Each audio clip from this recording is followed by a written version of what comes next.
Hello everyone, आज हम start करेंगे क्लास 9th का जो चैप्टर 6 है लाइन्स एंड एंगल, उसकी एक्सरसाइज 6.1।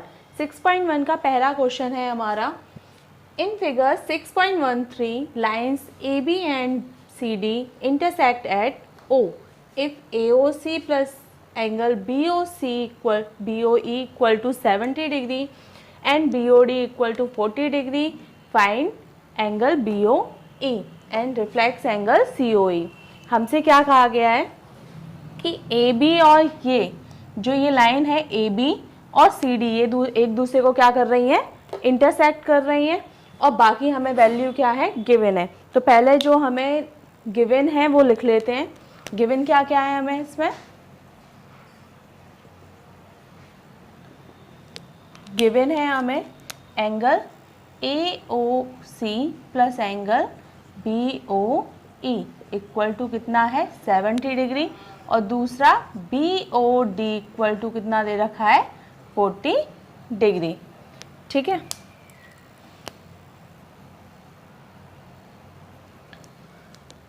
अब जो चीज़ हमें दे रखी है उन्हीं से क्या करते हैं, पहले वैल्यू फाइंड करते हैं। देखो यहाँ पर क्या बोल रखा है कि ए बी और सी डी क्या कर रही है, एक दूसरे को इंटरसेक्ट कर रही हैं। जब इंटरसेक्ट कर रही हैं तो ये वाला एंगल और ये वाला एंगल क्या होगा, बराबर होगा। जब दो लाइनें एक दूसरे को इंटरसेक्ट करती हैं तो अपोजिट एंगल्स क्या होते हैं, बराबर होते हैं। किससे, वर्टिकली अपोजिट एंगल से। ठीक है, तो हमने फाइंड क्या किया है, ये क्या है, लिखते हैं A B and C D are intersect each other, so angle A O C बराबर होगा किसके, एंगल बी ओ डी के। किससे, वर्टिकली अपोजिट एंगल से। देख लो ये दोनों लाइनें एक दूसरे को क्या कर रही हैं, इंटरसेक्ट कर रही हैं, तो ये अपोजिट एंगल्स क्या हो गए, बराबर। अब देखो हमारे पास क्या है, वी हैव,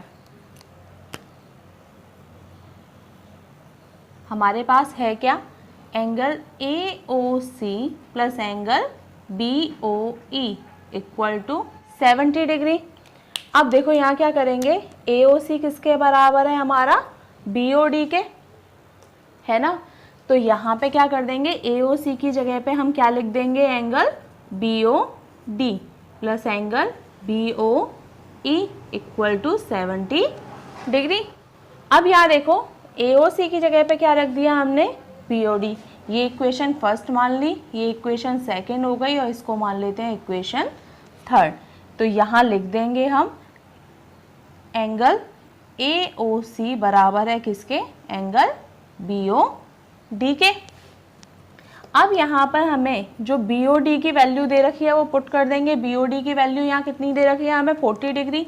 तो बी ओ डी की जगह पे क्या रख देंगे, 40 डिग्री। तो ये कितना हो गया, B O E equal to 70 degree, यानी बी ओ ई यहाँ से कितना निकल आया, 70 माइनस 40 डिग्री, यानी एंगल बी ओ ई हमें कितना मिल गया, 30 डिग्री। ठीक है, एक एंगल हमें क्या हो गया है, फाइंड हो गया है। बी ओ ही हमसे पूछा था, ये कितना हो गया हमारा 30 डिग्री। हमने ये किया ही क्यों था, इंटरसेक्टिंग लाइन, क्या, ताकि हम क्या करें, हमें बी ओ डी की वैल्यू जो दे रखी है उसको क्या कर सकें, यूज़ कर सकें। क्वेश्चन में जब हमें कोई चीज़ मिलती है तो वो इसीलिए मिलती है क्योंकि हम उसे क्या कर सकें, क्वेश्चन में यूज़ कर सकें। अब हमारे पास बी ओ ई हो गया। अब हमें निकालना क्या है, रिफ्लेक्स एंगल सी ओ ई। रिफ्लेक्स एंगल सी ओ ई निकालने के लिए सबसे पहले हमें क्या निकालना पड़ेगा, सी ओ ई, ये निकालना पड़ेगा। अब इसको निकालने के लिए हम क्या यूज़ करेंगे, लीनियर पेयर। देखो A O B is a straight line, ये एक स्ट्रेट लाइन है, और स्ट्रेट लाइन पे बने सभी एंगल्स का सम कितना होता है, 180 डिग्री। तो चलो लिखते हैं पहले, ये क्या है हमारा, A O B is a straight line.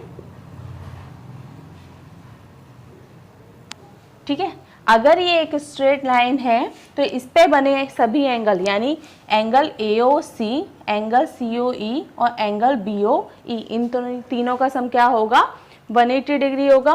तो यहाँ लिखते हैं angle AOC plus angle COE और plus angle BOE equal to 180 degree. किससे होगा ये 180 डिग्री? लीनियर पेयर से। यही तो हमने पढ़ा था कि एक लाइन पे बने सभी एंगल्स का सम क्या होता है? 180 डिग्री। तो किससे होता है वो? लीनियर पेयर से। अब देखो जो वैल्यू हमें मिली हुई है उसे तो हम पुट करते हैं। यहाँ पर AOC किसके बराबर है? BOD के। और AOC और BOD की वैल्यू कितनी है? 40 डिग्री। तो यहाँ लिख देते हैं 40 डिग्री। COE हमें क्या करना है? फाइंड करना है। तो COE को COE लिखे रहने देते हैं।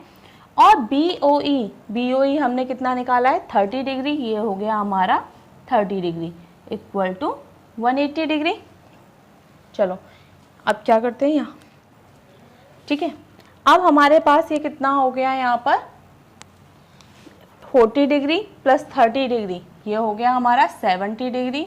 और प्लस एंगल COE यानी angle COE equal to 180 degree. यहाँ पे इन दोनों को क्या कर दिया है? प्लस कर दिया है। 40 प्लस 30 70 और angle COE equal to 180 degree. अब यहाँ पर ये क्या हो गया? ये 70 इधर प्लस में, इधर किस में जाएगा? माइनस में। तो ये हो गया हमारा 180 डिग्री माइनस 70 डिग्री, यानी एंगल COE की वैल्यू क्या आ गई हमारी? यहाँ से माइनस करेंगे कितना आ जाएगा? 110।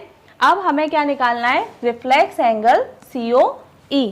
अब हमें सबको पता है कि रिफ्लेक्स एंगल COE हम कैसे निकालेंगे। रिफ्लेक्स एंगल क्या होता है एक बार रिमाइंड कर लेते हैं कि अगर हमारे पास कोई एंगल है AO और B और अगर ये कितना है हमारा 30 डिग्री, तो ये बाकी का जो बचा हुआ होता है वो क्या होता है? Reflex angle AOB। और ये पूरा जो सर्कल होता है वो कितने का होता है? 360 डिग्री का। यानी अगर हम 360 डिग्री में से क्या करें? 30 डिग्री को माइनस कर दें तो जो 330 बचेगा हमारा वो क्या होगा? Reflex angle AOB। यानी जो रिफ्लेक्स एंगल हमसे पूछा है, ठीक है, रिफ्लेक्स एंगल जो हमसे पूछा है COE, तो हम क्या करेंगे? 360 डिग्री में से COE को क्या कर देंगे? माइनस। तो हमारा रिफ्लेक्स एंगल COE निकल आएगा। तो हमें निकालना है रिफ्लेक्स एंगल COE। तो इसको क्या करेंगे? 360 डिग्री में से 110 को क्या कर देंगे? माइनस कर देंगे। तो ये हमारा निकल आएगा रिफ्लेक्स एंगल COE की वैल्यू हमारी कितनी निकलेगी यहाँ से? 0, 5 एंड 2 यानी 250। तो देखो हमारी दोनों वैल्यू क्या हो गई हैं? हमें मिल गई हैं।